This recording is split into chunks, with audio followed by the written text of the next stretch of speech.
تایا ابو نے بہت شوق سے گھر بنوایا تھا، مگر شومئی قسمت کہ وہ اس میں رہ نہ پائے۔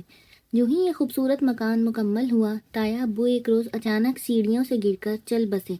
سبھی نے اس کو اتفاقی حادثہ جانا، مگر تائی کہتی تھی یہ اتفاقی حادثہ نہیں ہے، یہ جگہ بھاری ہے، کیونکہ مکان کی تعمیر کے دوران بھی 2 مزدور وقتاً فوقتاً گر کر بری طرح زخمی ہو کر مر گئے تھے۔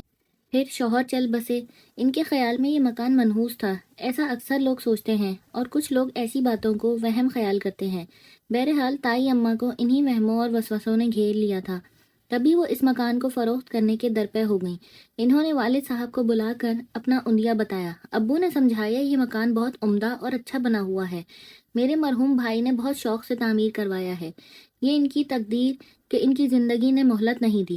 میری مانو تو مکان فروخت کرنے کا خیال دل سے نکال دو، کیونکہ دوبارہ ایسا گھر نہ بنا پاؤ گی، یہ بچوں کے کام آئے گا، ان کو صاحبان سے محروم مت کرو۔ مگر تائی اماں اپنی بات پر اڑ گئیں اور بولی، تم کو اچھا لگتا ہے تو تم ہی خرید لو، جو قیمت لگے، بے شک اس سے کچھ کم دے دینا، مگر میں اب اس میں نہ رہوں گی۔ یہ گھر ہم کو بہت پسند تھا، ہم خرید نہیں سکتے تھے، کیونکہ تائی کی مسلسل ایسی باتوں نے امی کو بھی وہم میں ڈال دیا تھا۔ تب تائی بیمار پڑی تو ان کے بیٹے نے اونے پونے فروخت کر دیا۔ جس نے یہ خریدا وہ وابڈا میں ملازم تھا۔ ان کا نام نعیم اور بیوی کا نام ماریا تھا۔ دونوں میاں بیوی بہت خوبصورت تھے اور چاند سورج کی جوڑی کہلاتے تھے۔ ان کی آپس میں محبت بھی بے مثال تھی۔ شروع دنوں میں دونوں بہت خوش تھے۔ سال بعد خدا نے بیٹا دیا تو خوشی دوبالا ہو گئی۔ اب وہ ہمہ وقت بیٹے کی پرورش میں مگن رہنے لگی۔ سسرال والے زیادتی کرتے تو نظر انداز کر دیا کرتی، کیونکہ بیٹے کی نعمت پا کر اس کو کسی کی پرواہ نہیں رہی تھی۔ اس نے بچے کا نام امید رکھا۔ جب امید کچھ بڑا ہو گیا تو ماریا نے سوچا کیوں نہ کوئی کام کروں۔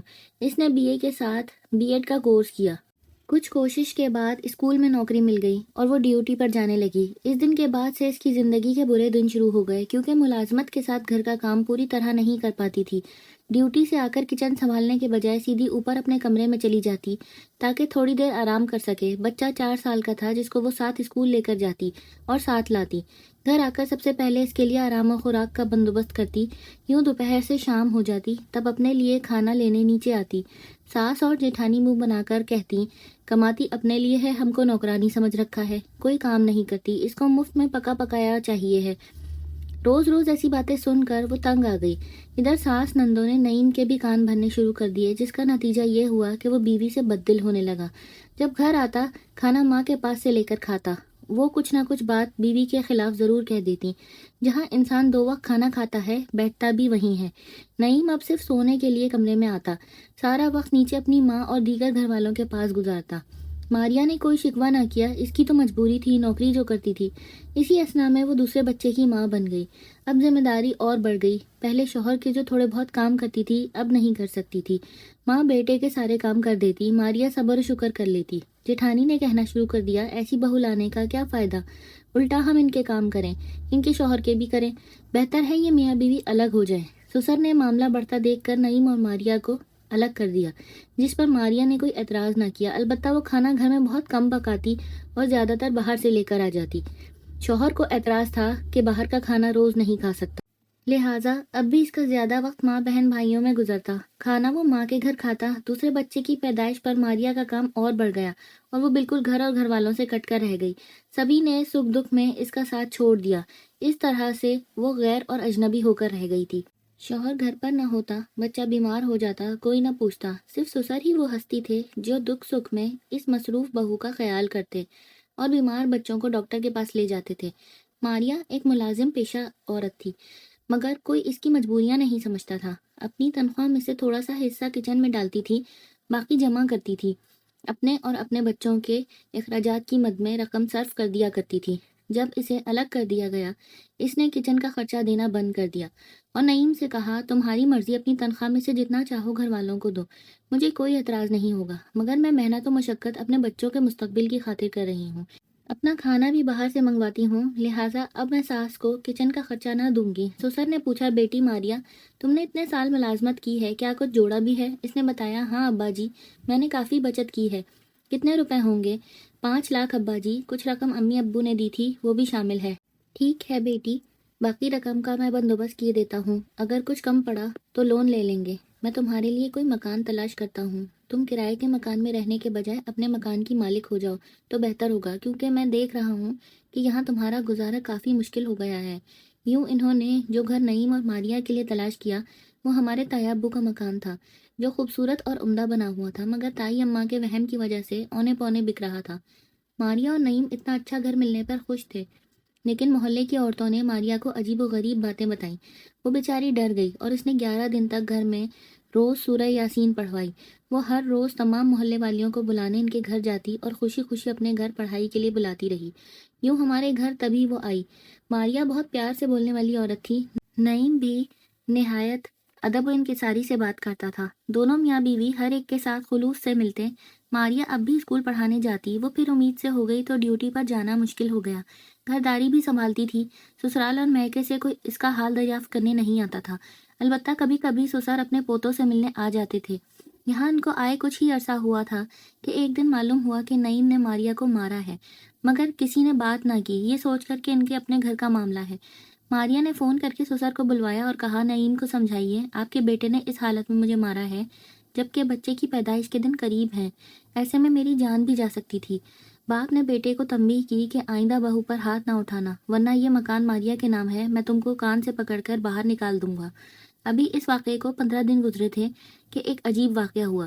ماریہ کے سسر مکان کی چھت پر کچھ رکھنے گئے اور جب وہ سیڑھیاں اتر رہے تھے ان کا پاؤں پھسل گیا، وہ گر پڑے اور اسپتال میں چند دن گزار کر فوت ہو گئے۔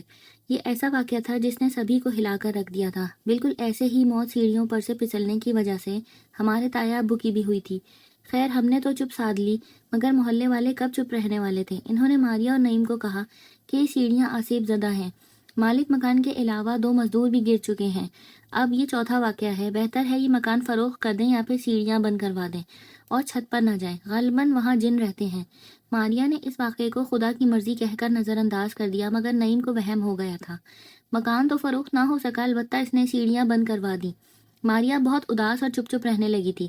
پہلے جب اس کا جی گھبراتا تھا وہ چھت پر چلی جاتی تھی اور سکون مل جاتا، اب سیڑھیوں کی وجہ سے آگے دیوار آ جانے سے اوپر کا راستہ ہی بند ہو گیا تھا۔ ماریہ کو اپنے سسر کے وفات پانے کا از حد دکھ ہوا، کیونکہ ایک وہی شخص اس کا ہمدرد و غمگسار تھا، وہ بھی چل بسا۔ وہ اپنا دکھ درد کسی سے نہیں کہہ سکتی تھی۔ جب کوئی اچھا پیار کرنے والا انسان چل بستا ہے تو دکھ ہی ہوتا ہے۔ وقت کے دھارے میں وہ بہتی رہی، خدا جانے ماریہ کی قسمت کیسی تھی۔ وہ اپنے گھر کی خاطر ملازمت کر رہی تھی، دوہرے عذاب سہ رہی تھی۔ نعیم کو اس بات کی قدر نہ تھی، وہ بات بات پر اس پر برس پڑتا کہ ایسی ملازمت کا کیا فائدہ جب بیوی ہوتے ہوئے مجھے سکون نہیں ہے، اس سے اچھا تھا تو ملازمت نہ کرتی، گھر بیٹھ جاتی۔ جب بیٹی ردا پیدا ہو گئی اور 3 بچوں کو سنبھالنا مشکل ہوا تو اس نے لمبی چھٹی لے کر ڈیوٹی کو خیر بات کہہ دیا اور گھر بیٹھ گئی۔ تب نعیم کو اور بے چینی رہنے لگی، وہ کہتا تھا واقعی یہ گھر منحوس ہے، جو ہی گھر میں قدم رکھتا ہوں مجھے کچھ ہونے لگتا ہے، باہر اچھا بھلا ہوتا ہوں، ہنستا بولتا ہوں، طبیعت ہلکی پھلکی ہوتی ہے، لیکن جو ہی گھر آتا ہوں دماغ گھومنے لگتا ہے، کبھی کبھی یوں محسوس ہوتا ہے جیسے کوئی میرے اندر گھس کر مجھے توڑ رہا ہو، اور کبھی کوئی مجھے اکساتا ہے کہ میں کسی کو مار دوں، کسی کا قتل کر دوں۔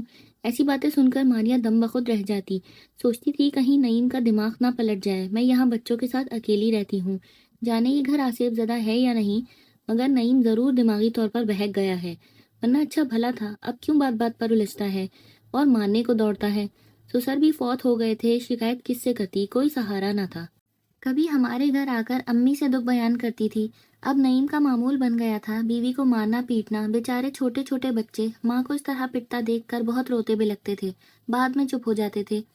ایک دن نعیم رات کو نشے میں تھا یا جانے کیا بات تھی، اس نے ماریہ کو بہت مارا، اس کے گلے میں کیبل کا تار ڈال کر اسے ختم کرنا چاہا، مگر ہاتھ پیر چلا کر ماریہ نے خود کو بچا لیا۔